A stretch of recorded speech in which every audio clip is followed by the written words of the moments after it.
Operation सिंदूरमध्ये सहभागी झालेल्या सैनिकांचं अभिनंदन करत भारतीय सैन्याच्या क्षमतेवर देशवासियांना पूर्ण विश्वास आहे.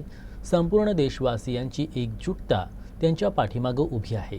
दहशतवाद बिमोड करण्यासाठी अशा कारवाया सुरूच राहतील असा विश्वास केंद्रीय मंत्री प्रतापराव जाधव यांनी यावेळी व्यक्त केला.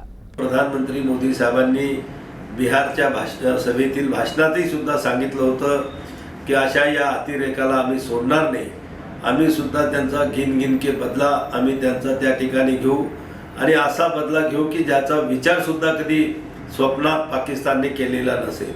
आणि म्हणून काल रात्री 1 ते 1:30च्या दरम्यान आपल्या सैनिकांनी आपल्या त्या ठिकाणी नेव्ही असेल, एअरफोर्स असेल, आपले सैनिक दल असेल, या सगळ्यांनी एकत्र येऊन एक मोठा हल्ला त्या ठिकाणी केला. पाकिस्तानमधल्या 9 अतिरेक्यांच्या ठिकाणावर त्या ठिकाणी मिसाईल टाकून अचूक त्याला हेरून कुठल्याही प्रकारची सिव्हिल लोकांची हानी न होऊ देता बरोबर त्यांचे सगळे अड्डे ज्या ठिकाणी प्रशिक्षण अतिरेक्याला दिलं जायचं त्या ठिकाणी मदरशाच्या माध्यमातून त्यांना अतिरेकी म्हणून तयार केल्या जायचं असे सगळे 9 अड्डे त्यांचे मोठमोठे उद्ध्वस्त केले.